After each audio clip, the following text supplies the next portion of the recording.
스칼렛 요한슨은 가난한 가정에서 자랐다고 합니다. 어릴 적 정부의 푸드스탬프스 제도, 즉 저소득층 식비지원 제도의 수혜자였고 아버지의 재혼으로 인해 이복 남동생이 있으며 돈이 거의 없는 생활을 했었다고 합니다.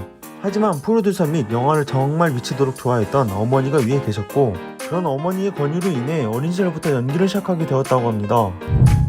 판타지 코미디 영화 노스에서 딸 역할로 출연해 첫 영화 데뷔를 하게 되었는데 이후 영화 매니 앤 록까지 엄청난 흥행 성적을 보였고 이후 그의 나이 11살에 인디펜던트 스피릿 어워즈 여우주연상 후보로 지명되었다고 합니다. 이에 여러 평론가들은 잠깐 보았는데 벌써 요한슨의 매력에 빠져버렸다. 요한슨의 나이대에서 이런 감수성과 재능은 있을 수 없다. 그녀는 사춘기 동안 그 누구의 영향을 받지 않는다면 이후 막대한 영향력을 가진 여배우가 될 것이다 라는 반응을 보이며 놀라움을 감추지 못했습니다. 어렸을 적 보고 다녔던 광고 오디션에서 목소리 때문에 번번이 고배를 마셨었다고 합니다. 요한슨은 상당히 허스키한 목소리의 소유자인데 더빙으로 참여한 영화에서도 딱 들으면 구분이 될 정도였다고 하는데요. 지금은 섹시함의 상징이자 그녀의 트레이드 마크가 되었지만 오디션마다 예쁘장한 금발의 아이가 입만 열면 걸걸한 목소리가 나와서 감기 걸렸니라는 말을 자주 들었다고 합니다. 이에 어머니는 보았던 오디션에서 번번이 떨어지자 더 이상 안 될 것 같다며 만류하기도 했었다고 하는데요. 진로를 바꿔 도전한 영화에선 환영받았다고 하니 전화위복이 된 케이스일지도 모르겠습니다. 하지만 이전과는 다르게 최근엔 그녀나 정글북 등에서 목소리 연기만으로도 호평을 받았고 역시 사람은 성공해야 하는 것 같기도 합니다. 요한슨은 원래 섹시한 배우라는 이미지는 약한 편이었다고 합니다. 글래머 체형의 몸매에 금발 그리고 초록색 눈을 가졌고 거기에 도톰한 입술로 대변되는 섹시한 이목구비까지 더해져 현재는 헐리우드 대표 섹시 배우라고 불리지만 커리어 초창기 영화들 특히 사랑도 통역이 되나요?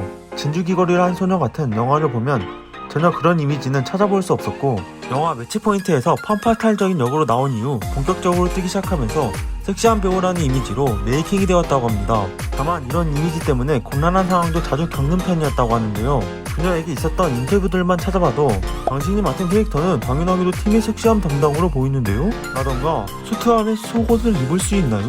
블랙 위도우의 몸매를 위해 어떤 특별한 식단 같은 게 있었나? 라는 곤란한 질문들을 받곤 했는데 그럴 때마다 로다주는 그럴듯한 질문을 받는데 왜 저는 몸매를 위해 토끼풀을 뜯어먹나요? 따위의 질문을 받는 거죠?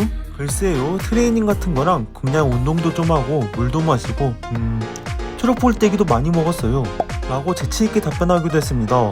이러한 곤란한 상황들 때문에 사람들은 현재 페미니스트인 그녀에게 왜 블랙 위도우는 페미니스트가 될 수밖에 없었는가 라는 의아함을 인정할 수밖에 없었던 것 같기도 합니다.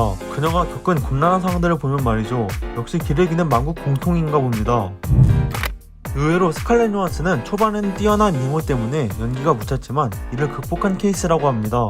36세의 젊은 나이이지만 아역배우 출신이라 데뷔한 지는 20년이 넘었는데 아역배우 당시 주인공 꼬마 알렉스의 누나 역할이었던 대표적인 작품 나홀로 집이 3편만 봐도 뛰어난 미모인 것을 확인할 수가 있는데 팬들에 따르면 정말 이때 조연이라 대부분 알아보기 힘들었다고 합니다. 그래도 지금 자세히 보면 당연하지만 현재의 그의 얼굴이 보이는 것을 확인할 수 있습니다. 특히 영화 그녀에서는 목소리만 출연했음에도 불구하고 매우 좋은 평을 받았고 어쨌든 할리우드에서 본인 단독 주연으로 블록버스터급 영화를 이끌어갈 수 있는 스타 퀄리티를 가진 몇 안 되는 여배우입니다.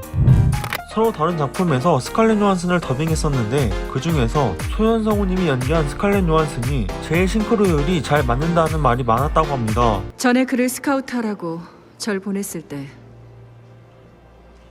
무슨 일이 일어날지 알았나요? 이후로도 계속 요한슨이 연기한 배역을 소연성우님이 맡는 걸 보면 앞으로는 전담 성우가 될 듯 하기도 합니다. 블랙 위도우 역할로도 유명한데 사실 마블이 처음 생각했던 블랙 위도우는 다른 배우였지만 스케줄상의 이유로 고사했기 때문에 스칼렛에게 배역이 돌아가게 되었었다고 합니다. 본인의 인터뷰에 따르면 아이언맨 1편을 정말 재미있게 봐서 직접 마블에 찾아갔는데 아직 캐스팅이 확정난 상태가 아니었음에도 오죽하면 이 배역을 원한다는 것을 확실하게 보여주려고 머리를 블랙 위도우처럼 붉게 염색하고 왔었고 원하던 배역을 따는 걸로 모자라 이후 MCU의 대성공을 생각해보면 해피엔딩이 아닐 수 없기도 합니다. 하지만 이제 스칼렛 요한슨의 캐스팅 소식에 사람들은 그 스칼렛 요한슨이 왜? 라고 놀라워하는 반응이 대부분이었다고 합니다. 당시에는 어린 나이에 이미 연기파 배우로 기반을 다진 스칼렛 요한슨이 주연도 아닌 히어로물에 출연한다는 생각은 그 누구도 하지 못했고 이전 영화들을 보면 청순하고 갸냘픈 이미지로 섹시나 파무파탈 역할은 생각나지 않을 정도여서 20대 중반에 마블에 출연하며 획기적인 여전사 이미지로 변신에 한번 놀랐고, 당시로서는 히어로 영화의 취급이 좋지 못했던 데다 전성기에 접어들었던 스칼렛 요한슨이 단독 영화도 아닌 영화에 히어로로 나온다는 것은 상당히 파격적인 일이었기 때문이었다고 합니다. 요한슨은 공항에서 테일러 스위프트로 오해받은 적이 있었다고 합니다. 테일러 스위프트는 신장이 180cm에 달하고 스칼렛 요한슨은 160cm라고 하는데, 아니 둘이 키 차이가 너무 나잖아. 그리고 테일러 스위프트는 파란색인 눈을 가진 병안, 요한슨은 초록색인 눈을 가진 노관이라고 합니다. 공항에서 어떤 아주머니가 자신에게 다가와 마침 자기 딸이 테일러의 굉장한 팬인데 당신이 테일러가 맞다면 이렇게 만나게 돼서 정말 기쁘다고 말했다고 합니다. 실제로 테일러와 닮은 꼴이라는 얘기가 미국 현지에서도 많다고 하는데, 배우 본인도 어벤져스 촬영 이후 어린 손의 팬들이 늘어난 것도 이 때문인 것 같다고 밝혔습니다. 정치와 사회 관련 문제에 상당히 관심을 갖고 참여하는 대표적인 소셜 캠이너, 즉 사회 이슈에 적극적으로 자신의 의견을 밝히거나 직접 참여하는 연예인이기도 합니다. 2019년 미국 국제 여성의 날 행사에서 연설을 하기도 한 페미니스트이기도 한데요. 하지만 활동 중인 SNS는 없으며 본인도 할 생각이 없다고 밝혔습니다. 그러므로 그녀의 이름으로 개설된 계정은 모두 배우 본인이 아니라고 할 수 있습니다. 어릴 적부터 파파라치에 시달려 파파라치를 굉장히 싫어한다고 합니다. 그래서 자신의 아이를 언론에 노출하는 것을 대단히 꺼려한다고 하는데, 정확한 생일도 밝힌 적 없으며 언론에 노출된 적이 거의 없다고 합니다. 그 외에 빌보드 히트시커 스탑 차트 1위까지 올라갔을 정도로 노래 실력이 수준급이며 뮤지컬 영화 싱에서 허스키한 목소리 때문에 더 특색 있는 분위기를 띠는 것을 확인할 수 있습니다. 지금까지 시청해주셔서 감사합니다. 재밌게 보셨다면 좋아요 그리고 구독 한 번만 부탁드립니다.